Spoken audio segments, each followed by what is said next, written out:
I asked the doctor a simple, straightforward question, a question that called for yes or no. It was an opinion question about whether or not his actions departed from the standard of care.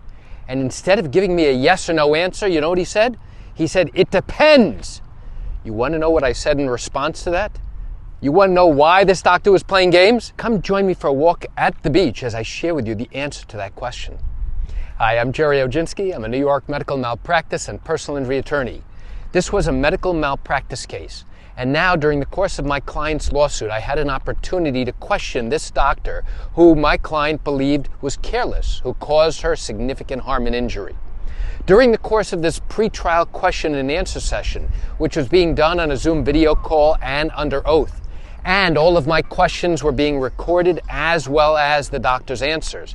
And by the way, his answers represent his sworn testimony, and it carries the same exact weight as if he was testifying in court at trial. During the deposition, I asked him a very simple question. Doctor, would you agree that failing to do A, B, and C in this scenario would be a departure from the standard of care? He said, "It depends." And you know what I said? My gut reaction initially was to say, "Depends on what, doctor?" And I was tempted to hold off on that, but I did ask him. I said, "Doctor, what does it depend on?" And he said, "The facts." Now I was getting annoyed because now he's playing word games with me. I said, "The only facts I'm asking you to consider are the ones in this particular case." He said, No, it depends on the specific facts."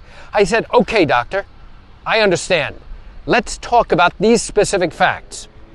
We can agree that on January 2nd, Mrs. Jones came to your office with the following complaints, correct?" "Yes." "And we can also agree that on that date, you took a history. Isn't that true?" "And can we also agree that on January 2nd, when she came in with the following complaints, you took a medical history, correct?" "Yes." "And then you documented that history, correct?" "Yes." "And you would agree that if she had told you during that session that she had additional complaints, it would be incumbent upon you as the physician taking down this history to record that information, correct?" "Yes." "And the reason why it would be important is because that would be the standard of care, correct?" "Yes." "And if you failed to write down those specific complaints, that would be a departure from the standard of care." Now, he was just about to say, "Well, it depends on the facts," when he realized, wait a second, these are the only facts he's considering, and he actually had to admit, he said, "Yes, you're right." Okay, so now what did I do? I stopped him in his tracks because now I'm limiting exactly his answer to this particular fact that he claimed, "It depends, the answer depends." "Okay, doctor, let's see exactly upon what facts it depends upon." So now I began to take him through step by step.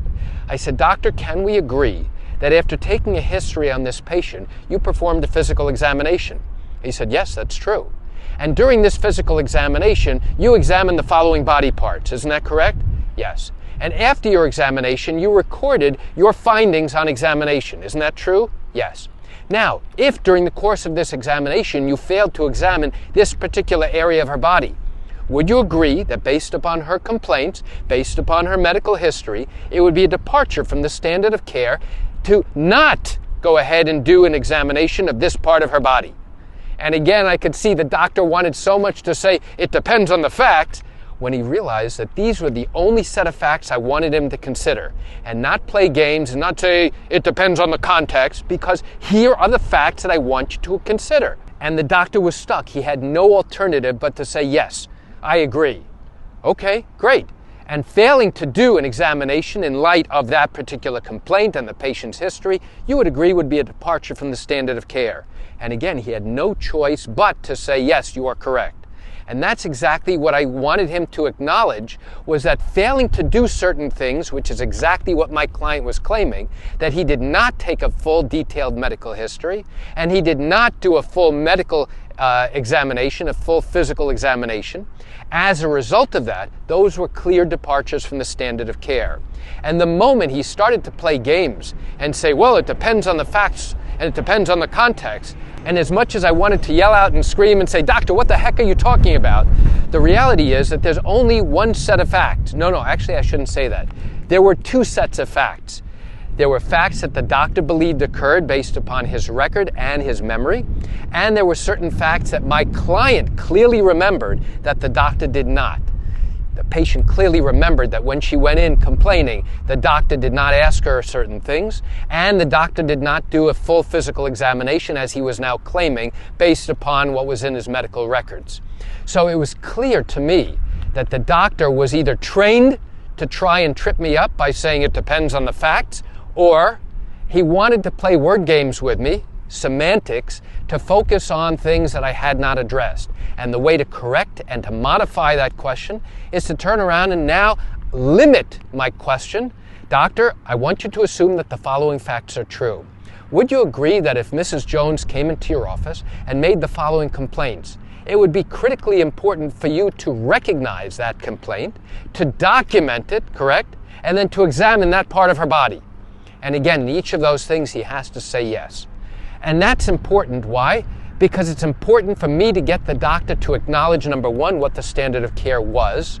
Number two, what his version of the facts were based upon his memory, as well as what's contained in his medical chart. And then present to him the alternate set of facts, which is what my client was claiming and had previously testified about.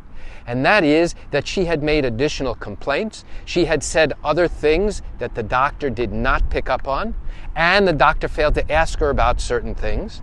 And the doctor failed to do those things, which we are now arguing and claiming, based upon what the doctor has said is the standard of care, was a clear violation from the standard of care. Then I get to ask the doctor questions such as, Doctor, I want you to assume that as a result of not doing the following things, would you agree that Mrs. Jones suffered significant harm and injury? And now he's going to argue with me semantics, saying, well, it depends on the facts. Doctor, it doesn't depend on the facts. I'm asking you to assume that the following facts are true. For this question, if you assume that those facts are true, would you agree that failing to do X, Y, and Z in this particular scenario not only would be a departure from the standard of care, but ultimately led to this patient going on to suffer the following injuries? And again, he has to acknowledge and admit that if those things were not done as they should have been, that yes, this patient did in fact suffer this harm and this injury. So why do I share this quick information with you? I share it with you to open your eyes and to help you understand how these types of cases work in the state of New York. I recognize that you're likely watching this because you want to see the beautiful scenery. No, I realize you're watching this because you likely have questions or concerns about your own matter. Well, if your matter did happen in New York and you have not yet started a lawsuit, but are thinking of doing so and still have questions that need to be answered, what I invite you to do is pick up the phone and call me. You know, I answer questions like yours every single day, and I'd love to chat with you. You can reach me at 516-487-8207 or by email at Gerry, Gerry, at Oginski-law.com. That's it for today's video. I'm Gerry Oginski. Have a fantastic day.